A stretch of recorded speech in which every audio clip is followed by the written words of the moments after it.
A long time ago, in a galaxy far, far away, it is a period of having a lovely time being gay in the French Riviera, and then the heterosexuals had to come in and ruin everyone's fun.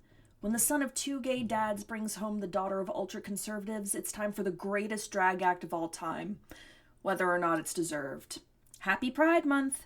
This podcast is for entertainment purposes only. The views expressed therein are solely those of the speakers and do not necessarily reflect the views of their employers.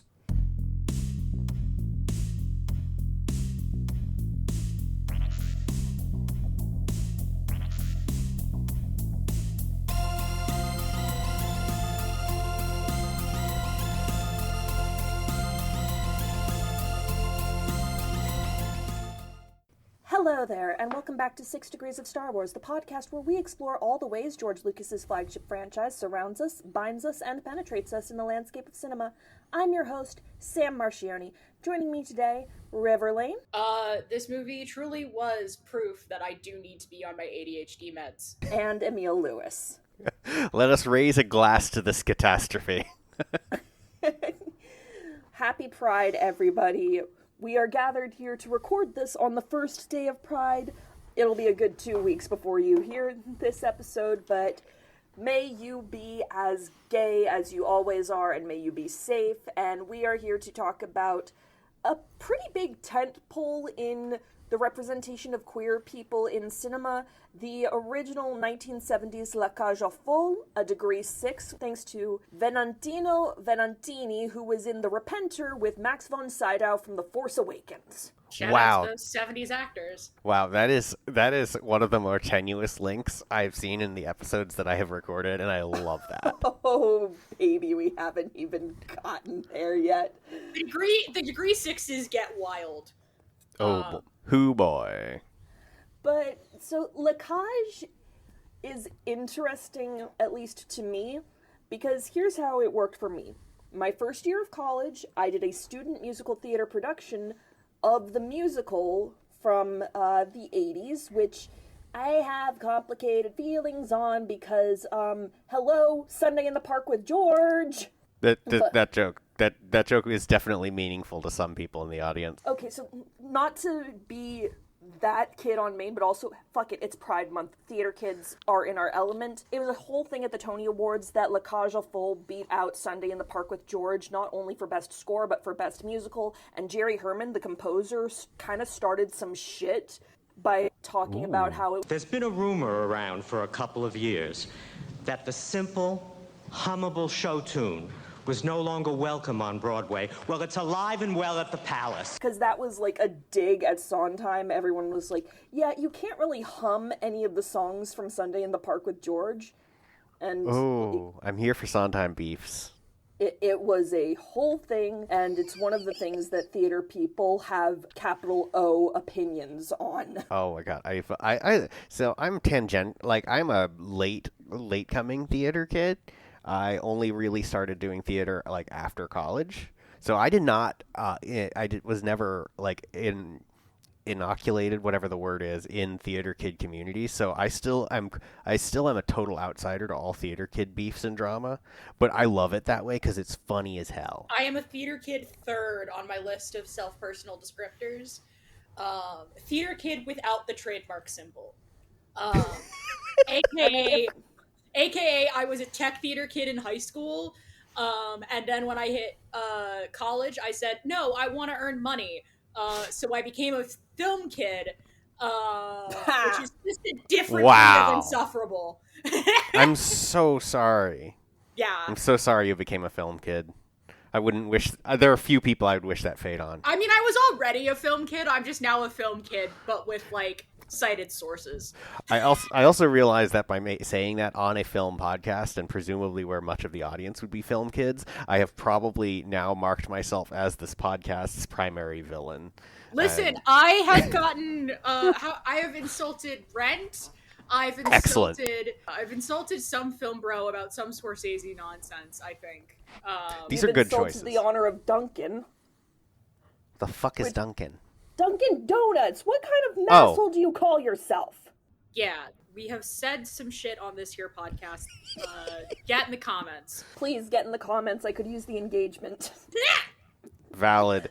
if I hadn't gone cold turkey off of most public facing social media, then then I would absolutely be stirring shit in your favor. I've been a week clean of BlueSky, and I feel so much better about my life. Anyway, winding back to doing La Cage as a first year in college, where I threw out my back, so I wasn't actually able to be in most of the show. One of the things we did for quote-unquote research was watching the Birdcage. So I kind of went middle stage, last stage, all the way back to now. This is the second stage because this is also based on a play. Yeah, and you can tell. Yeah, more so than the Birdcage film, the American remake. This film very much has kind of stage pacing and energy. It has stage pacing and energy, and it was very clearly, like, sans the couple of shots where they remember that they're on, they have a location and they can go outside. It is very clearly like I look at Renato and Alban's apartment, and I'm like, okay, I know where the wings are. Oh, for sure. I know where the exit off stage are. Yeah. Yeah. So I've never seen the play or the musical. I've never even heard any of the songs from the musical. But this movie is... I'm not sure if that's true. You have probably heard I Am What I Am, if only in the background of a commercial. Your life is a sham till you can shout out, I am what I am. Yeah, it was a Virgin Atlantic ad. Oh, then maybe I have then. But not knowingly. I've not knowingly heard it. In any case. But this movie is very near and dear to my heart. This and the American remake are both very pivotal films in my upbringing. Aside from being one of the first 3 movies that my mother had sent to us on DVD from Netflix, back when that was a thing that Netflix was known for. And it should say a lot about my family that our first 3 Netflix movies were all French. It was La Cage aux Folles, The King of Hearts, and Diva. Tubi did try to make me watch King of Hearts right after this movie ended. Yeah, Tubi's autoplay can fuck right off. The only thing holding it back. But no, I will say, Emil, that does bring us to formative movies that made up your childhood. This and Death Becomes Her. Yep. Yeah, this should what explain. A lineup. This should explain quite a few things about me as a person. Honestly, every time my friends tell me, like, this is a film I really, really love, I'm like, I have learned something new about you as a person, and I don't know how to process it. I don't think I've ever given anything that dramatic. I love pulling a Thrawn, because, this is a Star Wars show, on people based on their movie and book tastes so much. Yeah. This has been my hobby for years. I'm not good at it, and I don't pretend it's real, psychological study, but also I don't value psychoanalysis as a discipline. Psychology I do, psychoanalysis I don't. Okay, but have you considered that my MBTI test told me that I'm an INFP, and therefore I'm exactly like Luke Skywalker, and I'm going to hold on to this as a validation of my personality for, ever? MBTI, the astrology of science. It's astrology for people who went to business school. Yeah, and as somebody who also does astrology stuff, I will throw hands if one more person tries to tell me Kylo Ren is a Scorpio. I will pretend to understand what that means, but I think that technically makes him an Aries? I don't know. I know enough about astrology to recognize the joke, but not enough to get it. Yeah. But anyway, so La Cage aux Folles. Oh, fuck, I love this movie. I had never experienced this movie prior to well, that's a lie. Prior to pinch hitting this movie, I know my parents owned the Birdcage. I have seen it at least in partial when I was a real small child, and I understood none of what was going on because I was a small child and I was not really paying attention when they had it on. And I've never really gone back to it because I have the attention span of a gnat, and there's so many fucking things I gotta watch all of the goddamn time. Anyway, my main experience with La Cage aux Folles and its many, many iterations is a great video essay by Matt Baum, who tracked the history of its inception and into its stages of the musical and into its life as the Birdcage. It's a great video essay. You should go watch it. It's really well researched and very well done. and I love all of Matt Baum's work. He does a lot of work about like queer representation in pop culture and like what it says about where we were as a society at any given point in time. He does great stuff. Yeah, with the at any point in time, that was a big thing for me with this movie, was just, I kind of feel about this movie the way I feel about the Rocky Horror Picture Show. I'm like, yeah, amazing, groundbreaking. God, is it aged badly. Yeah, there's definitely like quite a bit of this film that has not aged great. I think the overall or other of it the is overall still pitch of a farce of two gay parents have to do dinner with the most conservative people you've ever met is still a great pitch. Unfortunately, everything surrounding that pitch is slightly complicated by the plot. Hot take, everyone in this movie except Alban fucking sucks. Yes. I think I kind of adore Jacob. Jacob's great. Jacob's great, but he's not much of a character. Yeah, he's more of a vehicle for some jokes. Yeah. They're often pretty good jokes. And he does get some very good snark in. Yes. But I do think one thing that has aged beautifully with this movie, though, is that despite all of the, kind of this is a late 70s French film baggage attached to it, at the end of the day, the gay, slightly dysfunctional family is fundamentally portrayed as more stable and happy in basically every aspect of their lives than the conservative family. And I fucking love that. Yeah, I do however, have the note of they bicker like a straight married couple, negative. They bicker like every gay couple I've met in real life. But then again, I think all couples are kind of like that, except for when they're in the cutesy early stage. I mean, I think there's a reason TV Tropes has that whole awfully wedded life thing. Yeah. But God, I don't think it's a good adaptation of the story if you don't want to fucking punch that son. Like Laurent or the Val son sucks. or whatever the fuck his name is. Fuck you, you ungrateful little piece of shit. How dare you? Yeah, Laurent sucks in every version of the story. Yeah. But he's barely a character in it, honestly. Yeah. He is an impetus for the plot. He doesn't... My only strong thoughts about Laurent is that every time I saw him, I'm like, wow, the Holdovers really did costume Dominic Seza pretty well for that movie. Because he looks just like Angus in that fucking movie. I could be watching The Holdovers. I could be watching The Holdovers right It does now. say... I could be looking at Angus, who looks like if Snoopy became a person. It does say a lot, I think, that Laurent is less of a character than his fiancée. Andrea should have gone no contact. Yeah, in both this and The Birdcage, the son's just kind of there. He sucks. He sucks, but we love it. We love him because he's I say we in the role of his dads. They love him because he's their son, but he sucks. But the fiance character very much has more weight and agency in the plot than the son does in both versions of the film. Yeah, I mean, she did kind of start this whole nonsense by doing the lie about the cultural attaché bullshit. Yes. She's thinking on her feet to cover up for her fiance's inadequacies and insecurities. They're soulmates already.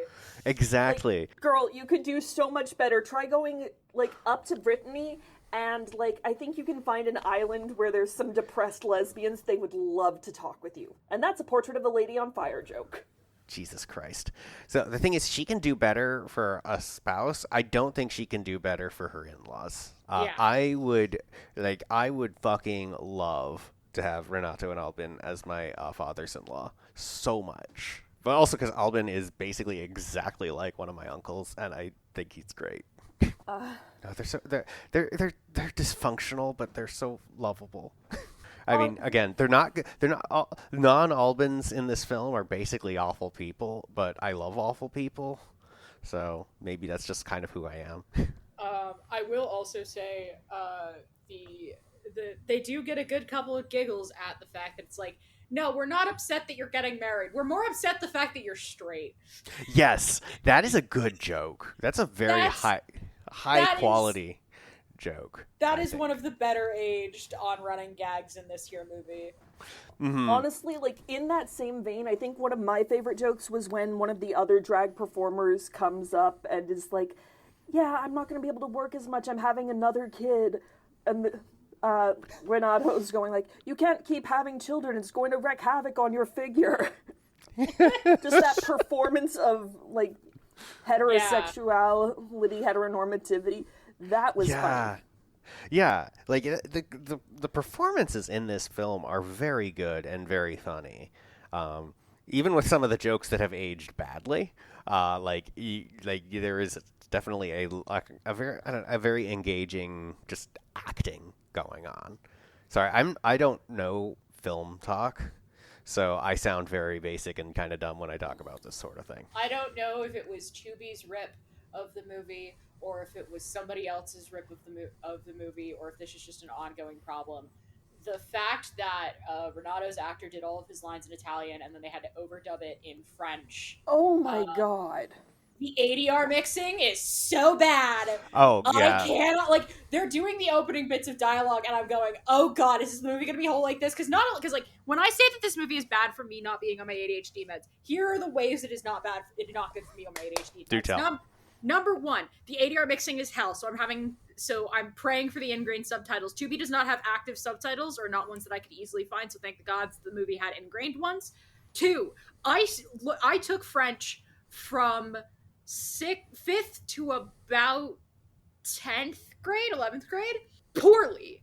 Because I never had a consistent enough French teacher to teach it the way I did, and also I had, ADHD undiagnosed, so I was like, trying to learn a new language without structures in place, and it's bad.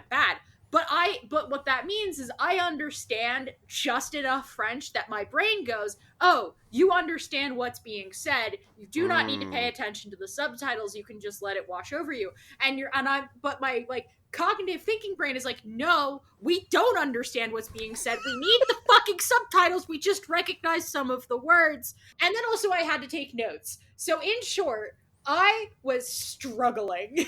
I also didn't help that I started this movie after a Pathfinder session. So I started watching it at 10:50 because I knew I wasn't going to be able to get up in time to watch it today because I know who I am as a person.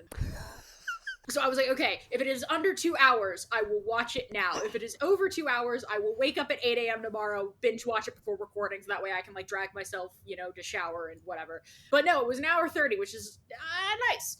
Or hour 37, I think is the official runtime. So I was able to just go, okay, I can do this. But then again, brain was just going, and also that ADR mixing was bad. Honestly, I did not notice the ADR mixing because I took a year of French in college, and then I was trying to, like, keep it reinforced with Duolingo, and then I stopped doing Duolingo because I got mad that Duolingo was using AI instead of people to translate from now on. So I did need to be reading the subtitles, and I was paying less attention to the sound mix as a result. It's something in the mix, because this is apparently a thing that I have. My dad has commented on it multiple times, because, like, when I said I was a tech kid in college, I mean that I ran the microphones for my high school productions. I was in charge of making sure you could hear everybody using the mics and whatever else. So I have a rough understanding about how sound should be mixed. And then I, like, went to a, fucking how they record movie sound course on a weekend with my dad, because that's the kind of nerds we are. Apparently, one of my quirks of my neurodivergence is that when I hear things, I have a quirk about how they should sound, and if they don't sound correct, I lose my mind about it a little. So, like, it is what it is essentially Renato's dialogue is lower in the mix, and it might just be the timbre of this actor's voice, which also probably doesn't help matters, but that combined with the French, combined with where it is in the mix, just makes me go, I'm supposed to be understanding what this character says for plot relevant information. Why is it such a bitch? I do think it's kind of funny that, sorry, to continuously reference the birdcage, because this film was, an Italian-French co-production. I think it's kind of funny that Renato, like, has a less French-sounding name in the French film than Armand in the American version. Yeah. Sorry. Well, Just he a was random original in thought. the original play and in the stage musical. He's called Georges. Huh. I guess they French changed it spell for the actor. They spell it like the name George, but they add an S and they pronounce it Georges. And Yeah. to me, that was the wildest thing when I was a kid and my mom would talk about Le Centre Georges Pompidou. But Gesundheit. it's a museum. Shut up. I'm being terrible. I'm sorry. It's like when you look at the word Oiseau and none of those letters are pronounced the way that they should be. It's got And you vowels just go- up the wazoo. And then you just go French. Why? Why would you do this to us, France? Speaking of someone with a French given name in an Anglophone country who also does not speak like a word of French and has no French ancestry, yeah, I get it. It's Spanish, but in cursive, for better and for worse. No, it is a one language attack on the idea of a phonetic alphabet. Which is why every word we stole from them in English is like that. Yep. I have quite a lot of respect for French. Yeah, France and the French people, except for when they're being weird and racist. But also, God, do they know how to protest? they do. But yeah, it's all. I also just think it's fun to rib on. It's so... Before we were engaging in the global pastime of dunking on the French, what were we talking about? We were talking about ADR mixing. The ADR mixing, Le Cage aux Folles, and how I don't remember where we're going. I know with that. you want to save most of your birdcage assessments for the actual birdcage episode. Yeah, but I didn't know. I didn't know until today. Well, because I forgot that there was a birdcage episode in the pipeline. So I had a lot of comments comparing this to the birdcage that I was going to bring out. There's a birdcage episode in the pipeline in the same way that there's an episode in the pipeline for every single thing, because everything is Star Wars all the time. That's the point. That's true. Oh, actually, I did learn something very interesting about this, about Le Cage aux Folles, and that is there is another foreign remake of this movie. Yeah, it's a Taiwanese one, eh? No, well, maybe there's a Taiwanese one, but there was a Vietnamese Yeah. version called The Butterfly House that came out in 2019. I have not seen it. I want to see it, especially because one of my roommates is Vietnamese and she loves like very schmaltzy comedies and things like that. So I will probably, by the next episode I do of this show, in general, I will probably have seen that. And I will try not to do a tangent about it unless I'm on the Birdcage episode. I have not seen the Birdcage, other than the clips that I have seen over time. But one of the clips that I have seen, of course, is the famous bench scene from the movie, in which Armand is like, "Hey, bestie, you're all I've got, man." And this movie's version of it is slightly worse, mostly because it's shorter. Like, that's the thing, is that when this movie has play pacing, you sort of don't get a lot of breathing room because it is sort of very scene to scene to scene to scene.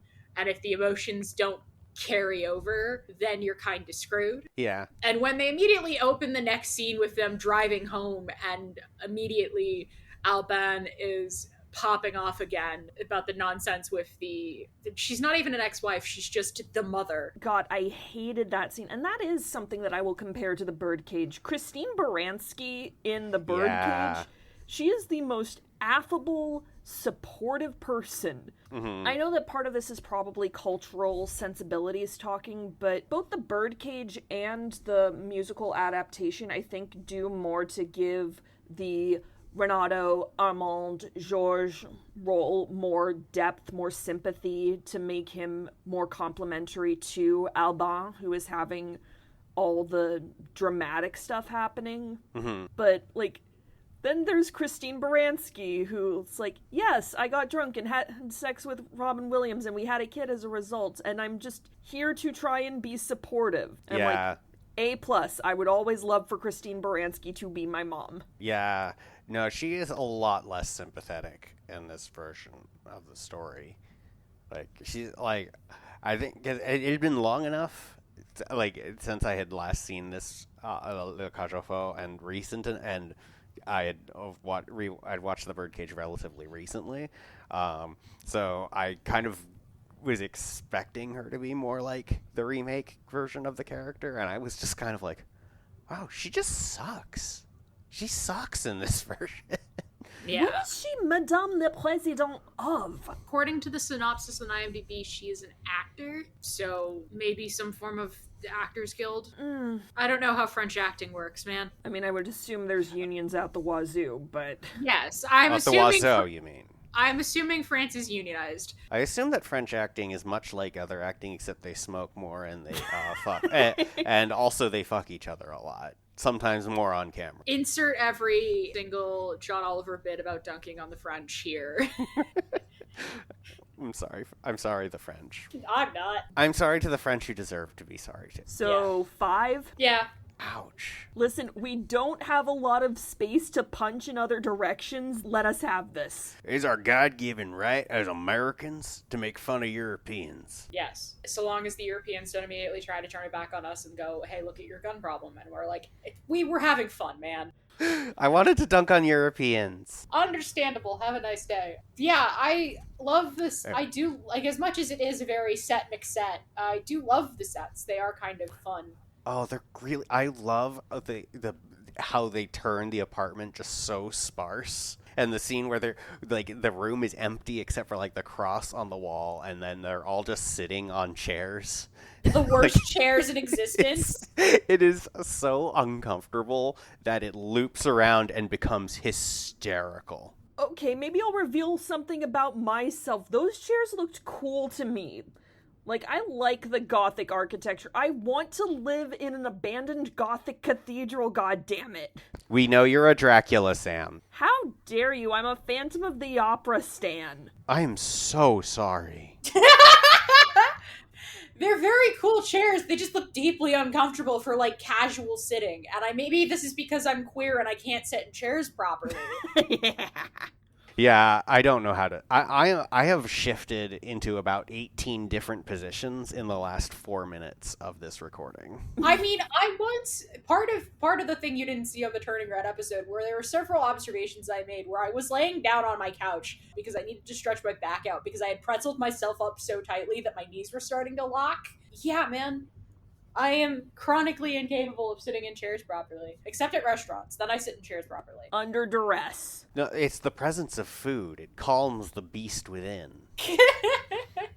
In terms of just like setting and cinematography, I'm obsessed with the sitting in chairs scene. Like, it is just so visually perfect to me. Like, just the way it is shot and framed, and how they've de-gayed the apartment, the house, so much now that there is nothing in the entire room except for the plates. Yeah. Although this is like there's a scene before they even sit down, like, for dinner. Well, before they have dinner, and they're just sitting in chairs. There's no table, and it's like, to me, it's just so funny, and also it really does kind of speak to how much of a facade they are putting on. Like, they have basically taken everything out of their lives to try to appeal to these assholes. I mean, what was wild to me is that they still kept the butt jar. Yeah, they kept the Because they're butt like, jar. it's hidden in the wall. It'll be fine. No, it won't. They kept the butt jar, and they kept the gay sex plates and bowls. Yeah, Like, I'm that's pretty sure one of the the things I think has been in every single iteration that I've seen is there's always the plates with the fucking Greeks. Yeah, and I'm I really want to see the version of that in the if they do this scene in the Vietnamese remake, because it's like beat for beat. Like, obviously the lines are a little different, but it's like beat for beat the exact same conversation in the American version. And it's just because it's just a funny scene. It's so stupid. It is Like, about one of the only scenes that got a genuine laugh out of me, because I think my official review of this movie is that it may not be as funny as it once was, but it's still deeply culturally relevant. Mm-hmm. That's a fair take. Yeah, but when you think about it this way, where you think about say you're getting ready for a dinner party, there are certain things about your house that you have come to acknowledge are just normal, whereas anyone who comes over for the first time, they look at it and they're like, what the fuck is that? I have in my house, my childhood house, my parents have a giant print of one of Dr. Seuss's After Dark paintings that were released upon his death. Wow. After Dark Dr. Seuss? Oh God! Oh, are you not familiar with it? He has I used to have a really good art book of like some of his paintings. Yeah, so My parents both went to Dartmouth, so they're very proud to be fans of Dr. Seuss, and we had the whole Dr. Seuss Goes to War book with all his racially questionable World War II illustrations, but... The ones that he felt so bad about later that he wrote Horton Hears a Who to be about the plight of the Japanese after the war. Yeah. But no, these are basically like they're a little off kilter. They're a little bit darker in tone. And they were not, I don't think they were designed to be released to the public, but got released after his death. And one of the art galleries my parents frequented when I was a kid, we had like a massive print of it. And so it was hung up in my house. Cool. And it's just a normalized thing for me. Like, yes, I have a giant Dr. Seuss painting in my house. Oh, thank God. Thank God. I'm looking them up now. I was worried that they were like after dark, like No. I mean, No. there were some of his paintings that had nudity, but it wasn't like pornographic. No. It was usually for like a gag. Yeah. Or like, I have several paintings that allude to various Disney rides, like those are just sort of normal things in my house. But you have someone come over for the first time and you're like, what the fuck is that? So I can see how Jacob, who has been living in this house for so long, has just assumed that, yes, these are normal. Everyone has plates. Everyone has fucking. plates where people are fucking on them. NBD. The funny thing is that they could have made allowance. Yes. Oh, yes, I'm a cultural attaché. Some Greek pervert gave us these, and they're too expensive to get rid of them. Yeah, like I feel like it's such a good scene for the movie because like it is a kind of heightened sense of absurdity even compared to the rest of what's going on, because like the rest, like I guess the rest of the movie has I'm not sure how to phrase this. Like the rest of the movie is a fairly grounded absurdity, and this is still like pretty reasonable in that regard, but it's just slightly it loops into being slightly cartoonish. In that, oh yeah, we have dudes fucking silverware, and we forgot that we had the dudes fucking silverware when we were de-gaying the apartment. And like I don't know, it's just this extra level of kind of Looney Tunes that I think really sells the joke to me, if that makes sense to anyone who's not in my head. Yeah. It's absurd. Honestly, it also just kind of makes me think about how all the decor now is all about minimalism and painting everything white and gray and beige and ugh. Beige is like the worst color. I'm only a minimalist because I can't afford to like cover everything in everything. But yeah, no, I love the sets in this movie. They're really good. Yeah, I love the nightclub. I love opening on a oneer that establishes geography. Yeah, it gets very Muppet Show, and I like a good like putting on a show opening oneer. Think about putting on a show from behind the scenes perspective. Yeah, and it always turns into the Muppet Show whenever you're putting on a show. Yeah. I mean, and maybe that's just my main frame of reference for life. But that's because the Muppet Show is just the most perfect version of it. Mm-hmm. Captures the both insanity of like, oh god, is this actually going to work, up until the last minute of, oh shit, we pulled it off. Oh man, now I want a Muppet Cage Aux Folles. I think I've requested a Muppet version of every movie that I've talked about on this podcast. Wait, hang on. Are the Muppets everybody? So like, okay, so the only humans have to be the conservatives, right? I mean, I don't know. Sam the Eagle. He's still Sam there. the Eagle. Let's talk about the conservatives, because my god, there's something that has not aged at all. Yeah. Yeah, it's telling that the only real change they did for them in the American remake is that the head of the kind of Union for Moral Order who died is no longer explicitly the president.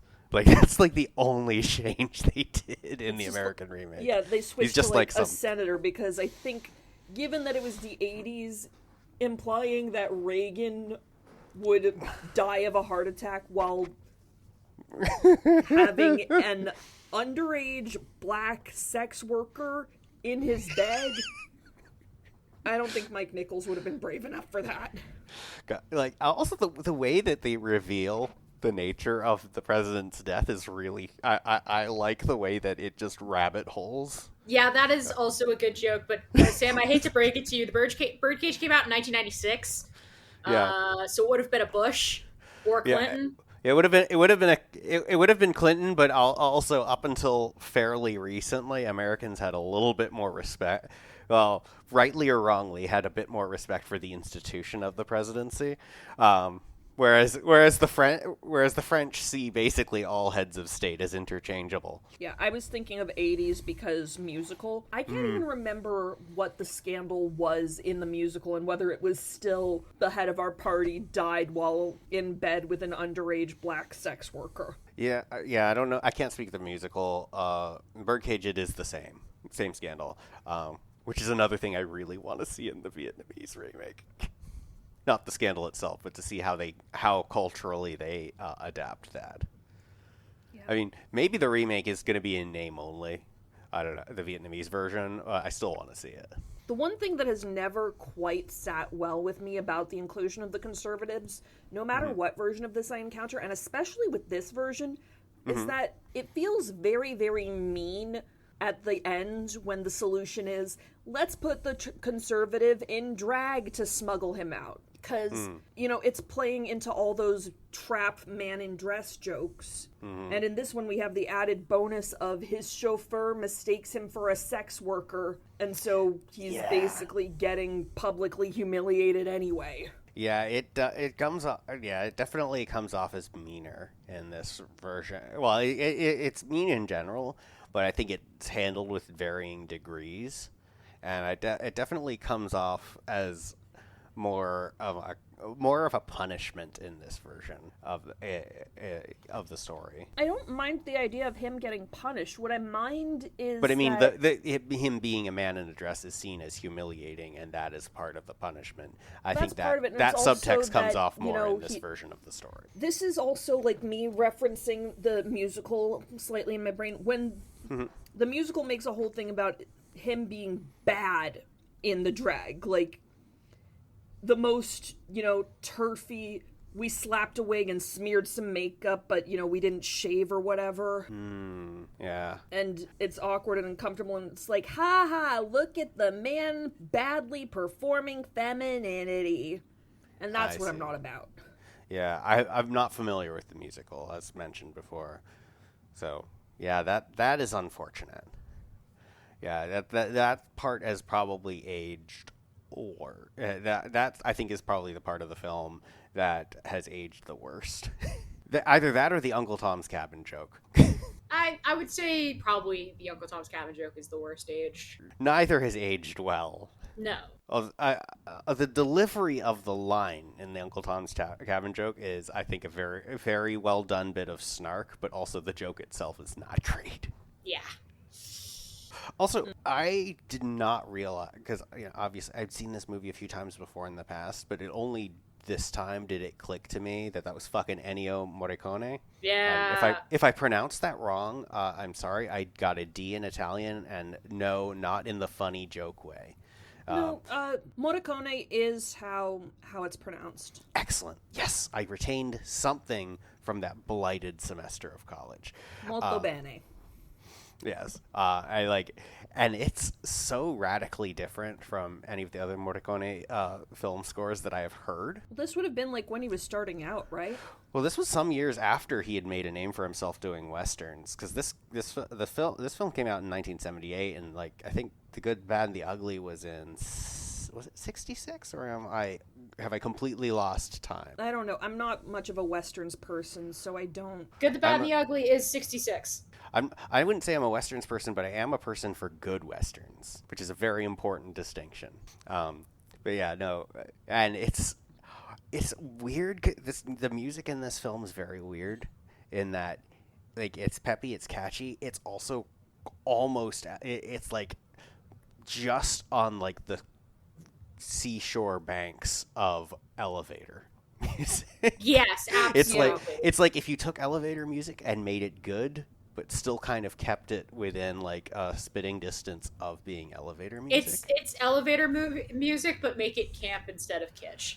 Yes, it's elevated elevator music. And Morricone heard Saint-Tropez and was like, accordions, got it. Yeah, and it's great.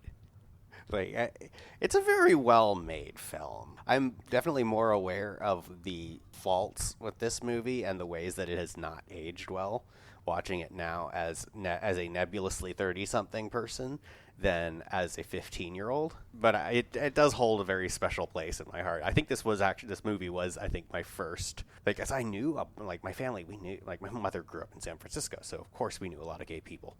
But I think this was one of my first real depictions in media of, like, gay culture, which admittedly not great, but it was, you know, kind of an opening thing for me growing up. So. It could have been a hell of a lot worse. Oh, absolutely. So I'm very thankful that it was this and not basically any depiction of gay people in like the early 2000s in any country's media. Yeah, there's something that could be said about like the casualness Yes. of the queerness, where it's very much like these people are gay, they look after a kid. Don't worry about it. And the way the plot is kind of structured, it's the uptight conservatives who are kind of the freaks in this story. This is a flawed, flawed but the positive. Random inclusion of the grandmother. I don't think I've seen that in any other version. The grandmother in that very first scene, Yeah. who is there for no other reason than to just punctuate how fucked up this family is. God, I forgot all about the grandmother. But yeah, Andrea should have gone no contact, and there's so much wasted champagne in this movie. Yeah. Stop wasting your perfectly good bubbly, man. Yeah, like use it on boats. I mean, I'm sure the rest of the club just had it as like an every night cast party or something. They seem fun. The number of times they pop a bottle in this movie and it overflows, it hurts my poor little soul where spilling alcohol in my house is a joking sin. Yeah, but that is the movie rule of champagne. I mean, yeah. Yeah, in a movie, champagne has to either bubble or they break the bottle over like a boat. Why am I'm sorry, I'm just thinking about boats right now. Are you on a boat? No. With T-Pain? Maybe it's because we're But it would on be the really French nice. Riviera, we're in Saint-Tropez. I don't know. We're out on the coast. We're slumming amongst cobblestone streets where everyone knows each other's names. There's a beautiful song in the musical called Song on the Sand. Ooh. Just heartbreaking love ballad. Unfortunately gender neutral. Though the time tumbles by, there is one thing that I am forever certain of. I hear la da da da da da da da da da da and I'm young and in love. Well, but that means it can be used for other things. Unfortunately, in that this could be a gay love song, but, you know, because there are no gender-specific pronouns, people can get away with singing it and making it seem straight. Cowards. Listen, if you want your pride song with gender-neutral pronouns that anyone can get away with singing, Ever Fallen in Love with Someone You Shouldn't Have is written by a bisexual man. Oh. You win every time. Look, I'm sorry, when Dove Cameron switched the lyrics in Montero so that it would still be gay, that kind of set a new bar for me. I mean, fair. Oh my god, it's been 2 hours since I last thought about Montero. Thank you. God, I love Montero. A solid little album. I'm not even a big Lil Nas X fan. Like, I love him. I'm a fan of him as a person. I don't really care much for his music, but I fucking love Montero. Montero's a good little album. And I'm just a fan of him. I think that might also be another problem with how the drag is presented in the show, is that none of the drag artists have, like, a concrete persona that we really get to see. Mm-hmm. Because, like, I remember when I did the show, we had some very specific stuff. There was intense German seductress. There was the chanteuse with an actual songbird who came out. I was in an Elvis outfit. Oh my literal god. The point is there was specificity, there was this very carefully cultivated image for each of us. And that's also, I think, where drag culture is at now. Like, drag queens are more present to the point where they're kind of like a full-on brand. Like, there's very specific things, I think, that can make you go, oh, that's Monet Exchange, that's Alaska Thunderfuck, that's Jujubee, that's Bob the Drag Queen. Sorry, I had to complete the Dimension 20 questing queens. Yes. Beautiful. Now, I'm not actually familiar, despite... I don't know if it counts as doing drag at this point because my gender is convoluted, but I'm not particularly familiar with how kind of drag culture has evolved and how it is in different countries. So I don't know, were kind of drag personas a thing in 1970s French drag, that scene? Because it may just be a cultural or time difference. But Yeah. as I said, I don't know very much about this particular topic. I mean, the only one who I think had, like, an established persona, from what I could see, was Mercedes, the one who was a stereotypical Spanish flamenco dancer. Mm-hmm. And Renato said, if you try to upstage Zaza again, you go back to being Henry. Henri. Oh, yeah, that joke. Your mileage may vary on that joke. Deeply. Mm-hmm. But Henri is such a funny name. It really is. Did name a D&D familiar that he was a raccoon. Oh my god, that's so good. Like, I never thought of that as a raccoon name, but it's a raccoon name. It is. Beautiful. But, like, Beautimous. none of the other drag performers feel unique. They all just feel kind of generic. Well, they're also set dressing, so they're They're not none of them are characters in the story. There's Albin and maybe name I just forgot. Mercedes is kind of a character, but not particularly. And I know Jacob wants to be a dancer. Yeah. I'd say I want to believe you can get it, Jacob, but I found out there are 2 fucking sequels to this movie, and Jacob is in both of them still as the maid/butler. I mean, man, make him a dancer. He's got the legs for it. Yeah. Man, I've never seen any of the sequels, despite... I feel like doing a sequel to this movie is antithetical to this movie. Yes. So I choose to not acknowledge them. Correct. Do you want to hear what the premise of these sequels was? Morbid curiosity, yes. So, the first sequel, La Cage aux Folles 2, a spy plants a capsule of microfilm on Alban, No. and from then on, spies and government agents pursue him. Alban and Renato travel to Italy to hide out at Renato's mother's farm.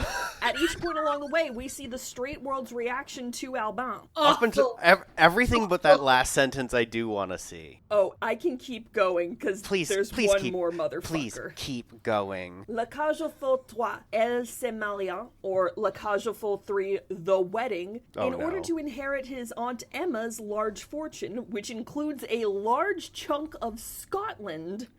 Alban must marry a woman and father a child, and Renato goes along with the plan in an attempt to save their Saint-Tropez nightclub. What?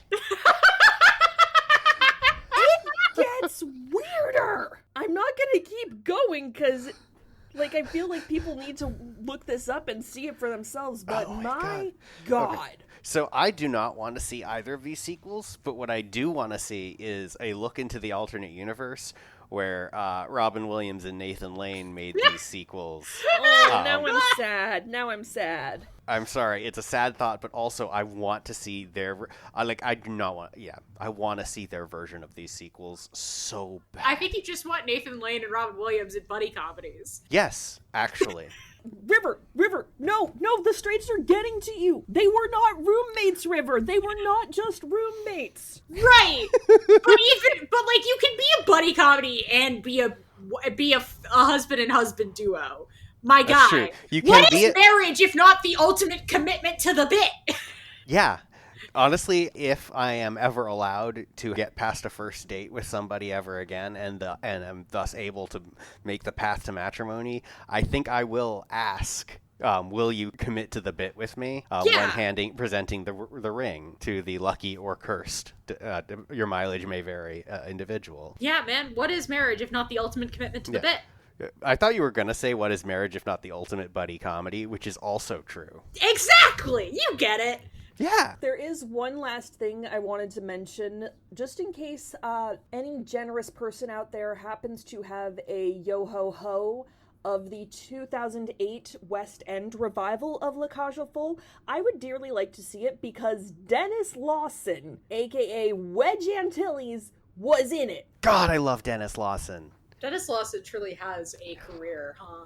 Yeah, he has had one of the weirdest careers ever. Like lots of like small and indie film and television and stuff over in the UK, periodically showing up to be the greatest pilot in the history of the rebellion. He's the proto Daniel Radcliffe, Elijah Wood path to stardom, where he got all his money in a franchise and then said, "Fuck it, I can do whatever I want for the rest of time. I'm never gonna need money," and has just decided to do the weirdest things imaginable. Yeah, and then his nephew became Obi-Wan Kenobi. Exactly. And what's funny? Hang on. Ewan McGregor needs to do Cage aux Folles. Yes. Yes, please, God, yes. Also, I want to say... I know you can do it. Call up Todd Haynes. I want to be clear. I did, so I know many people have mixed feelings on Rise of Skywalker, blah, blah, blah. I'm not here to relitigate it or any of the sequels today. But I stood up and cheered when Dennis Lawson showed up at the end of the film. Yeah. Okay? Because I love him. I like Wedge in general. I also have many fond memories of playing Rogue Leader on the GameCube when Dennis Lawson came back to voice Wedge for the game. And the game is Wedge's game. If you haven't played Rogue Leader, you should. It's the best flight sim game ever made. But Luke is the main character for the first 3 missions. And then after he crashes on Hoth, the rest of the game is Wedge. It is Wedge's time to shine for the whole rest of the campaign, and Dennis Lawson is back, and it's. Emil, have you read from a certain point of view? I've been meaning to since the book came out, and just never got around to it. You should. There are several ones that are about Wedge. I love Wedge, including his burgeoning relationship with Snap Wexley's mom. Okay, Nice. Before the two of you start an entire freaking book club or something. Hey! This is technically a Star Wars podcast. We are only doing our job. We're not doing a spin-off today, so I'm just going to force you to answer, is the Force with it? Yes, but with a footnote? Yes, that is the correct answer. With a footnote. Okay, fine. I'll be the dissenting, committed voice and say no, because I don't think it's developed enough. I think it sits in the same place as something like Rocky Horror? And not even Rocky Horror, but it sits in the same place as any other media that is the first to do representation in a very specific way, where it is required viewing, but you have to give it some level of grace for its problems. You have to recognize that this is a product of the 1970s. Okay, but have you considered I don't have to have it be required viewing now because I have the Birdcage? Okay, that's fair. That is extremely fair. But you should also stray away from the American cultural hegemony that is the American film production and watch something in French. I mean, you could compromise and watch The Butterfly House, but Yes, let's just go to a place that the French colonized. Exactly. Yeah, I will probably watch that by the next time I record an episode with this podcast, but I won't talk about it unless I'm called on to the Birdcage episode. Okay. But I hope it's good. All right. I really hope it's good. Who has Pluggables? The night before we recorded this, I recorded the first episode of a comedy podcast called The Not Even Podcast, which we are planned to have that released later this month. We're looking for June 21st as the release date for the episode. It's just a goofy comedy podcast, me and my friends Kristen, Shane, and Kim. We're doing it kind of like a panel, one of those British panel shows. Very goofy, very silly. And I'm also in production now for a show show called Malaika, which is a supernatural comedy drama podcast that is going to be produced by Hear Me Out Productions. We don't have a release date for that yet. You can find me on BlueSky at Dreams Rebel. You can find me on my own website at blog.filmlion.online. And you can find me as the host of The Straights Aren't All Right, a podcast where I gather a bunch of queers together, make them watch straight rom-coms, and try to answer the question, are the straights, like, okay? You should listen to our back catalog. We're kind of funny. And in the spirit of Star Wars, to be there for the people who need us, this episode's mutual aid spotlight goes to Gender Justice LA. This episode is dropping on June 14th, 2025, so in addition to the anti-ICE protests that have been going on in Los Angeles since June 6th, Pride celebrations and the No Kings protests will be taking place across the United States today. Gender Justice LA feels to me like the perfect intersection of all these causes to spotlight, as its focus is on building the power of transgender and gender nonconforming people in Los Angeles, especially low-income trans people of color. But in addition to their own cause, they've been working tirelessly with other local LA organizations to provide support to everyone being affected by a heavily conservative administration. So use them as a starting point and work outwards from there. If you're out there protesting, I hope you stay safe, and if you couldn't make it out for any reason, I hope you were able to find other ways to help. And remember that this is neither a one-day commitment nor a one-person commitment. The links to help can be found in the description, as well as on my various socials at Demisem. Our theme music is provided by Refractory Period, the two girls, one beat synth pop sensation. You can follow them on Instagram at Refractory Period, the band. To further support this podcast, please subscribe to us on your platform of choice, leave reviews, and share with your friends to boost our visibility, and consider joining our Patreon. River, as a Knight of the Order of 6 Degrees of Star Wars, you have the opportunity to force a roll still. Would you like to use it for our July 12th episode, or would you like to save it?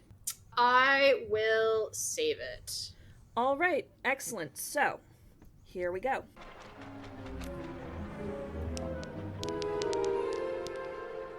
Is that a 4? This is 4. That is a 4. All right, it's a 4, which means on July 12th, we will be covering American Psycho. Oh, God. I have such mixed feelings about that movie. And in case you're wondering why I specifically said this is our July 12th episode, well, next episode is actually our 50th episode.